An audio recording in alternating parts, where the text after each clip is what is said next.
बात है 18 जुलाई 1947 की, जब एक तरफ आजादी को लेकर पूरे देश में जश्न का माहौल था, दूसरी तरफ राजा रजवाड़ों में हड़कंप मचा था, क्योंकि इसी प्रस्ताव में ये तय किया गया कि भारत को दो हिस्सों में बांटा जाएगा, पहला हिंदुस्तान और दूसरा पाकिस्तान। बात यहीं तक सीमित नहीं थी कि भारत को आजादी मिल रही है, बल्कि भारत की जैसलमेर, उदयपुर, धौलपुर, भोपाल आदि रियासतें भी पाकिस्तान में शामिल होने वाली थी।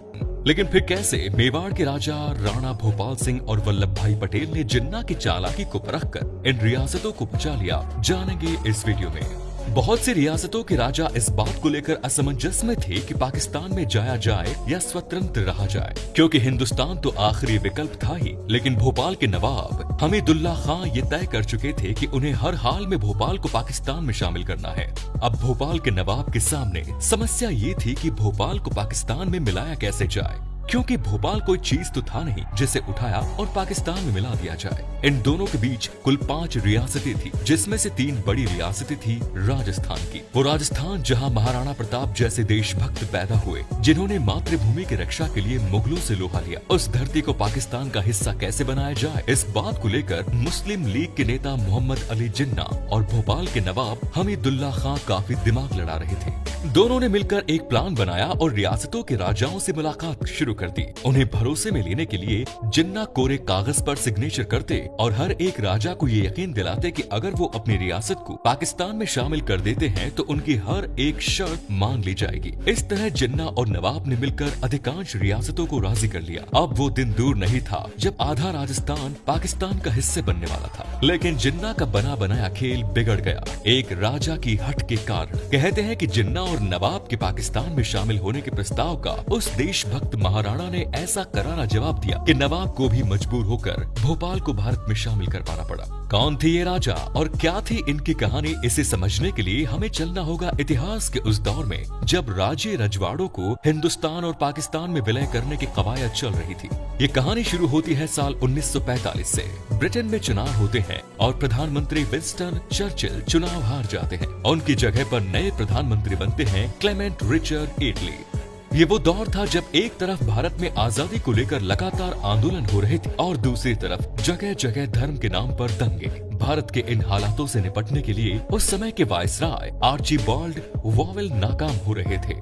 12 जनवरी 1947 लॉर्ड माउंटबेटन को भारत का नया वायसराय बनाया गया। अब एक तरफ भारत में आजादी की लहर चरम पर थी और अंग्रेजों के खिलाफ लगातार आंदोलन किए जा रहे थे, वहीं दूसरी तरफ 2 बार विश्व युद्ध लड़ने के बाद ब्रिटिश हुकूमत के पास इतनी ताकत नहीं बची थी कि वो इन दोनों आंदोलनों को कुचलकर भारत पर अपना राज कायम रख सके। इसीलिए ब्रिटेन की संसद में भारत की आजादी के लिए एक प्रस्ताव पारित किया गया, जिसमें कुल 20 धाराएं थी। इस प्रस्ताव की हर एक धारा से भारत का भविष्य तय होना था। दुर्दिन के मसीहाओं ने ये भविष्यवाणी की थी कि हिंदुस्तान की आजादी की नाव रजवाड़ों के चट्टान से टकराएगी। सर तेज बहादुर सप्रू का यह वक्तव्य सच साबित हुआ जब इस प्रस्ताव में रियासतों को आजादी दे दी गई। अब वो कैसे? वो ऐसे कि साल 1823 तक भारत की लगभग सभी रियासतें ईस्ट इंडिया कंपनी में संधि कर चुकी थी, या यूं कहे कि अंग्रेजों की गुलामी स्वीकार कर चुकी थी। लेकिन ब्रिटेन की संसद में जो प्रस्ताव पारित किया गया, उसकी धारा 8 में ये साफ साफ लिखा गया कि सभी रियासतों को ये आजादी होगी कि वो अपनी मर्जी से भारत या पाकिस्तान में जा सकती है या फिर स्वतंत्र रह सकती है। यानी अब एक बार फिर भारत की रियासतें आजाद हो चुकी थी। लेकिन हैरानी की बात तो ये है कि अधिकांश रजवाड़ों के राजा खुद को भारत से अलग और आजाद रखना चाहते थे। इन कठिन परिस्थितियों में भी सरदार वल्लभ भाई पटेल को हिंदुस्तान बनाना, सरदार वल्लभ पटेल सभी रियासतों को मिलाने का जी तोड़ प्रयास कर रहे थे। इतिहास के पन्नों को पलटकर अगर उस दौर के राजस्थान को देखा जाए तो साल 1947 तक यहाँ 19 रियासतें और 3 ठिकाने थे। इन रियासतों में से अगर जैसलमेर, जोधपुर और मेवाड़ रियासत पाकिस्तान में जाने के लिए राजी हो जाते तो इंदौर और बड़ौदा के राजाओं को मनाकर नवाब हमीदुल्ला खां भोपाल को पाकिस्तान में शामिल कराने का अपना सपना पूरा कर सकते थे। उस वक्त पूरे भारत में कुल मिलाकर 565 राज्य रजवाड़े थे। अब आप सोचिए जरा, अगर ये सभी स्वतंत्र रह जाते तो 565 छोटे छोटे देश बन जाते। इसीलिए एक शर्त ये रखी गई कि जिन राष्ट्रों की आबादी 10 लाख से ज्यादा और सालाना आय 1 करोड़ से ज्यादा होगी, उन्हें रियासतों को स्वतंत्र रखा जा सकेगा। आसान भाषा में समझे तो स्वतंत्र रहने का हक सिर्फ और सिर्फ बड़ी रियासतों का होगा। इस शर्त के चलते बहुत सारी छोटी छोटी रियासतें खुद ब खुद हिंदुस्तान और पाकिस्तान का हिस्सा बन गयी। लेकिन जो रियासतें स्वतंत्र थी, उनके राजा चाहते थे कि भारत उनकी हर एक मांग को स्वीकार कर सके। राजाओं की इसी लालसा का फायदा उठाया मोहम्मद अली जिन्ना ने। दरअसल मोहम्मद अली जिन्ना भोपाल के नवाब हमीदुल्लाह खान के पक्के दोस्त थे और हमीदुल्लाह खान उस दौर में नरेंद्र मंडल के अध्यक्ष थे। नरेंद्र मंडल भारतीय रियासती राजाओं का एक संगठन था जो राजाओं के अधिकारों को आगे रखता था। इसे चैम्बर ऑफ प्रिंसेस भी कहा जाता था। साल 1920 में जब इसका गठन किया गया तो इसके पहले अध्यक्ष बने महाराजा गंगा सिंह, लेकिन उनके देहांत के बाद अध्यक्ष बदलते गए और छठे अध्यक्ष बने थे नवाब हमीदुल्लाह खान। अध्यक्ष होने के नाते हमीदुल्लाह के सभी राजाओं से बहुत अच्छे संबंध थे। हमीदुल्लाह की मदद से जिन्ना किसी भी राजा तक आसानी से पहुंच सकते थे। वहीं दूसरी तरफ धौलपुर के राजा उदयभान सिंह जी अपनी रियासत को स्वतंत्र रखना चाहते थे, इसलिए वो जिन्ना और हमीदुल्लाह के साथ मिल गए और उन तीनों ने जैसलमेर, जोधपुर और मेवाड़ के राजाओं को मनाने की कवायद शुरू की। इधर दूसरी तरफ भारत ने 5 जुलाई 1947 को रियासती विभाग बनाया, जिसके अध्यक्ष बने सरदार वल्लभ भाई पटेल और सचिव बनाया गया वीपी मेनन को। वीपी मेनन वो शख्स थे जो लॉर्ड माउंटबेटन के संवैधानिक सलाहकार थे और राज्य रजवाड़ों के बारे में काफी अच्छे जानकार। अंग्रेजों ने पटेल और जिन्ना दोनों को एक एक विलय पत्र दिया और कहा कि वो आजादी मिलने से पहले जितनी रियासतों को अपने देश में मिला सकते हैं मिला ले। पटेल और मेनन इन रियासतों को भारत में मिलाने के लिए हर मुमकिन कोशिश कर रहे थे, लेकिन रास्ते का रोड़ा बन रहे थे मोहम्मद अली जिन्ना। उस दौर में बहुत सी रियासतें ऐसी थी जो चारों तरफ से हिंदुस्तान से घिरी हुई थी और पाकिस्तान का हिस्सा नहीं बन सकती थी। ऐसी रियासतों के राजाओं को जिन्ना स्वतंत्र रहने के लिए उकसा रहे थे। वहीं दूसरी तरफ कई रियासतें ऐसी थी जो पाकिस्तान तो जा सकती थी, लेकिन वहाँ की जनता भारत में ही रहना चाहती थी। ऐसी रियासतों को वे धौलपुर के राजा उदयभान सिंह और हमीदुल्लाह खान की मदद से पाकिस्तान का हिस्सा बनने के लिए राजी कर रहे थे। कहते हैं कि जिन्ना को पहली सफलता तब मिली जब उन्होंने जोधपुर को राजी किया। दरअसल उस वक्त जोधपुर के नए नए राजा बने थे महाराजा हनुमंत सिंह। हनुमंत सिंह भारत में शामिल होने की घोषणा पहले ही कर चुके थे, लेकिन जिन्ना, नवाब और उदयभान सिंह ने मिलकर उन्हें जोधपुर को पाकिस्तान में मिलाने के लिए राजी किया। हनुमंत सिंह नवाब की बातों में आकर जैसलमेर के महारावल को मनाने में जुट गए और इस तरह से जैसलमेर और जोधपुर पाकिस्तान का हिस्सा बनने के लिए राजी हो गए। ये दोनों रियासतें पाकिस्तान के करीब थी और दोनों की आबादी 10 लाख से ज्यादा, इसीलिए ये पाकिस्तान का हिस्सा बनने के लिए स्वतंत्र थे। यानी नवाब का भोपाल को पाकिस्तान में मिलाने का सपना लगभग पूरा हो चुका था। अब सिर्फ एक ही रियासत को राजी करना बाकी रह गया था और वो थी मेवाड़ रियासत। ये वही मेवाड़ था जो महाराणा प्रताप की धरती थी और महाराणा प्रताप के वंशज राणा भोपाल सिंह उस वक्त मेवाड़ के राजा थे। अब जब तक मेवाड़ पाकिस्तान में नहीं मिल जाता, भोपाल को पाकिस्तान का हिस्सा बनाना नामुमकिन था। लेकिन जिन्ना, नवाब और राजा उदयभान सिंह इन तीनों में ही इतनी हिम्मत नहीं थी कि वो राणा भोपाल सिंह के सामने जाकर उन्हें पाकिस्तान में मिलने के लिए मना ले। इसलिए उन्होंने एक पत्र लिखा और मेवाड़ को पाकिस्तान में मिलाने का लालच दिया। इस पत्र को पढ़कर राणा भोपाल सिंह ने जो जवाब दिया, उसे पढ़कर नवाब की आंखें शर्म से झुक गई। उस पत्र में लिखा था कि मुझे कहाँ मिलना चाहिए या कहाँ जाना चाहिए ये मेरे पूर्वजों ने निश्चित कर दिया था। यदि वो थोड़े भी डगमगाए होते तो हमारे लिए हैदराबादी जितनी भी रियासत छोड़ जाते।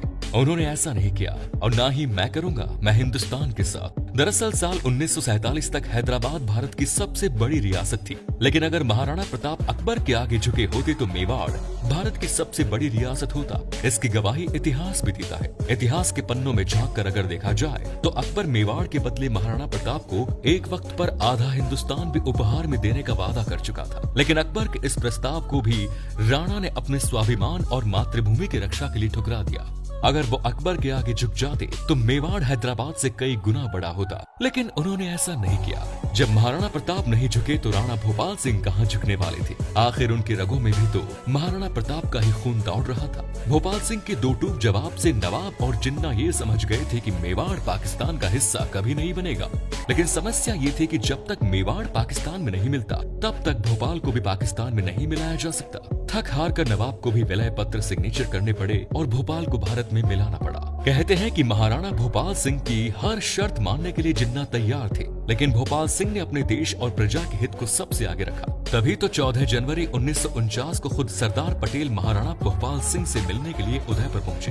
कहते हैं कि जब महाराणा भोपाल सिंह ने पटेल से आसन ग्रहण करने का अनुरोध किया तो सरदार पटेल ने हाथ जोड़कर उनसे कहा कि महाराणा साहब, हम तो आपको दिल्ली ले जाने के लिए आए हैं। चलिए दिल्ली का सिंहासन संभालिए। आपके पूर्वजों द्वारा देश हित में जो कुर्बानियां दी गई थी, उन्हीं की वजह से तो आज ये अवसर आया है। कहते हैं कि सरदार पटेल ने इन बातों को इतनी सरलता और गंभीरता के साथ कहा कि राणा भोपाल सिंह की आंखें डगमगा गई। जिस दिल्ली की सत्ता के आगे कभी मेवाड़ी झुके नहीं थे, उसी दिल्ली का सिंहासन आज मेवाड़ियों के सामने सर झुकाए खड़ा था। उसी दिन मेवाड़ भारत में शामिल हो गया और महाराणा भोपाल सिंह महाराज प्रमुख कहलाए। महाराणा भोपाल सिंह की अटल देशभक्ति ने जिन्ना और भोपाल के नवाब के सपनों पर पानी फेर दिया। आखिरकार नवाब को भोपाल का विलय भारत में करना ही पड़ा।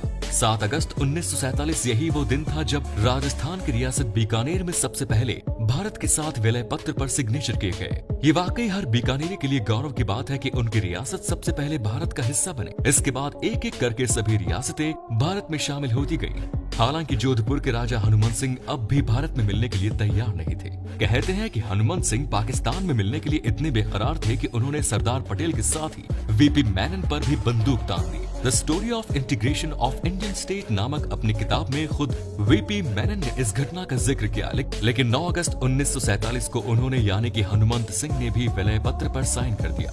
अब बात हो रही है धौलपुर की, तो धौलपुर के राजा उदयभान सिंह ने जब ये देखा कि भोपाल के नवाब समेत सभी राजाओं ने विलय पत्र पर हस्ताक्षर कर दिए हैं, तो सबसे आखिर में यानी कि 14 अगस्त 1947 को आजादी मिलने से ठीक एक दिन पहले उन्होंने भी विलय पत्र पर सिग्नेचर कर दिए और इस तरह से राजस्थान के सभी रियासतें और ठिकाने अब भारत का हिस्सा बन चुके थे, जिन्हें एक साथ लाकर राजस्थान का निर्माण किया गया और इस तरह से रंगीला राजस्थान बना जो अपनी खूबसूरती, ऐतिहासिक धरोहर, संस्कृति और विरासत के लिए दुनिया भर में मशहूर है।